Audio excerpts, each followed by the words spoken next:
Hey, so it's the turn to take up the solution for the next question. So here we have this question. Let's read this question. This says an electric generator consumes some oil fuel and generates output of 25 kilowatt. So this is the output that can also be written as 25,000 joules per second. Okay. Calorific value, that is the amount of heat released per unit mass of the oil fuel, is 17,200 kilocalories per kg. So that is the calorific value of the oil, and that can be written as 17,200 into 10 raised to the power 3 calories per kg. Further, the question says the efficiency, that is the output to input ratio of the generator, is 0.25. So see here, efficiency is also given to us. We need to find out the mass of the fuel consumed per hour and electric energy generated per ton of fuel burnt hour respectively. Let's try to solve this question.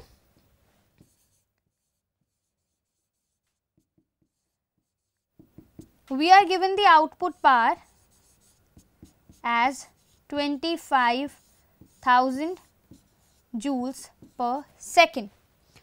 We know what is the efficiency, that is P out by P input, okay, and the efficiency is 0.25.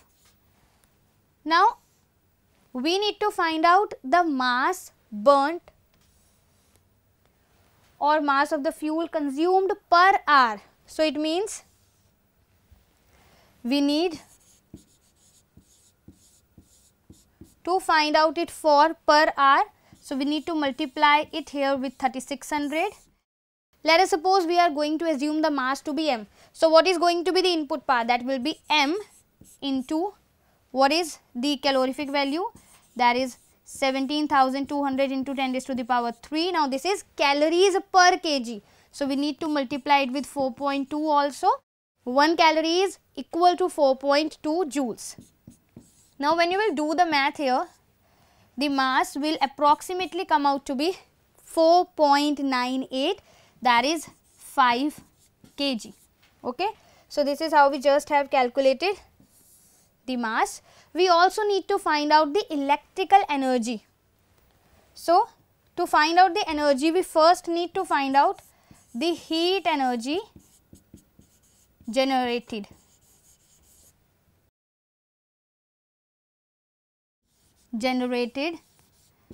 Will simply be equal to Q is equal to 1000, 1 ton is equal to 1000 kg, so that will be 1000 into the calorific value into 4.2. So this much joules of heat energy will be generated, and the electrical energy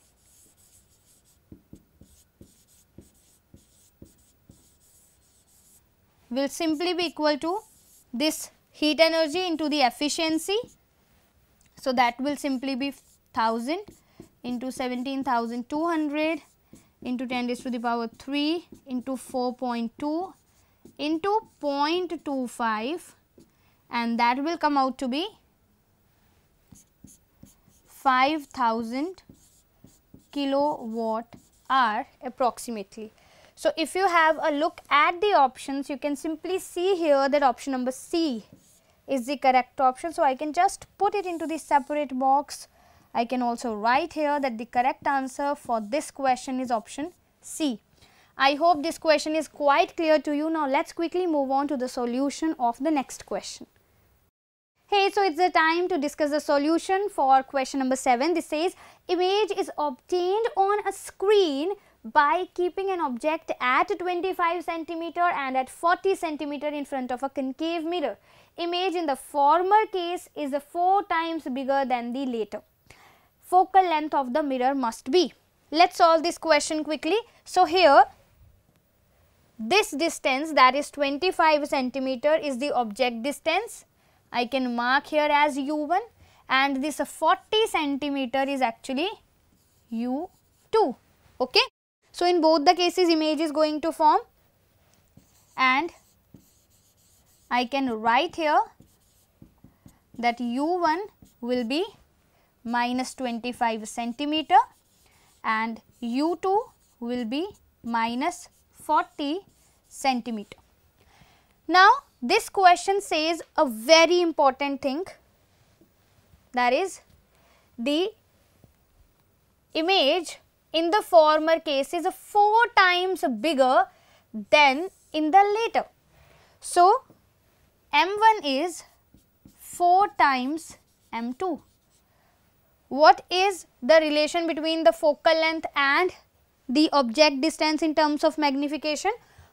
I can write down the formula for the magnification for mirrors in terms of focal length and the image distance, that is f upon f minus u, object distance. So, I can write here that this will be f upon f minus 25 is equal to 4 times f upon f minus 40. On solving this, this will come out to be f plus 40 is equal to 4f plus 100, and this gives me further 3f as minus 60, and f comes out to be minus 20 centimeter.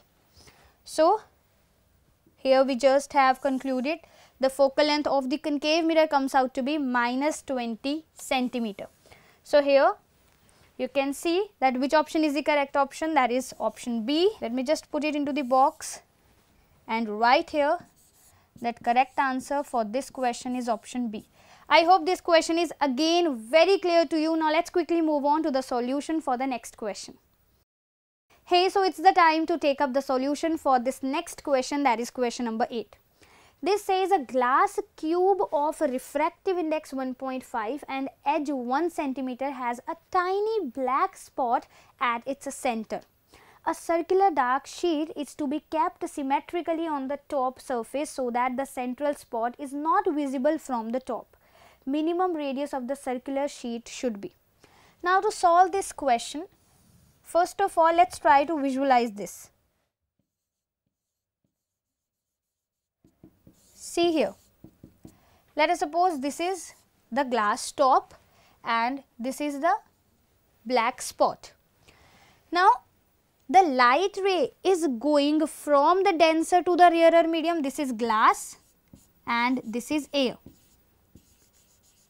So, obviously, there is going to be the total internal reflection that will occur after the incident ray will strike this surface at an angle greater than the critical angle for this given pair of media. Okay. So, if I just take this light ray and this is the normal that I have just drawn, this angle is the critical angle, and let me just take another color to represent the refracted ray. So, here this angle is 90 degree. Similar kind of thing is going to happen on the other side also. This is the incident ray, and if this angle is the critical angle on this side, so the refracted ray is again going to be such that the angle of refraction will be 90 degree. So, here you can clearly see that this conical region is formed. We need to find out the radius of this circular disc that is required to cover the surface so that this black spot is not visible.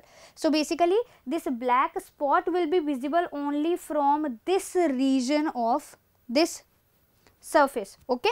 So, if you just cover this with some dark sheet, we need to find out the radius of that sheet, and there is one very basic formula with which you can actually calculate this. The radius will be given by h, that is the depth of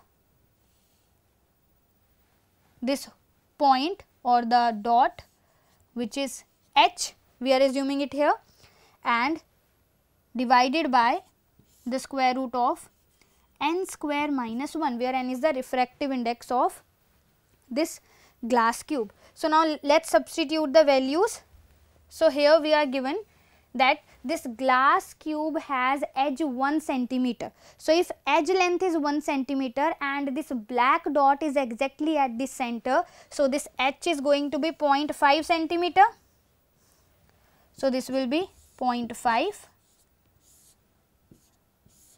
Now, this refractive index is actually the refractive index of this glass with respect to air.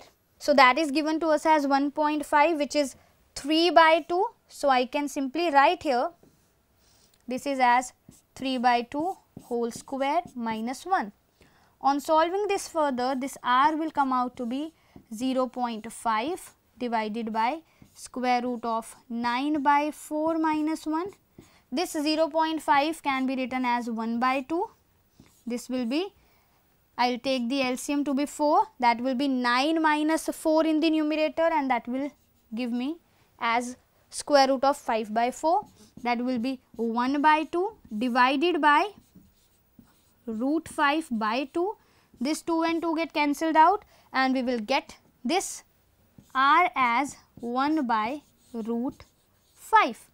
Now, if you have a look at the question again, we are given here the value of 1 by root 5 as 0.447. So, it means what is going to be the radius of that circular sheet? That will be 0.447 centimeter. So, I can just put it into this separate box as this is our correct answer. So, correct answer of this question is option B. I hope this question is quite clear to you. Now, let us quickly move on to the next question.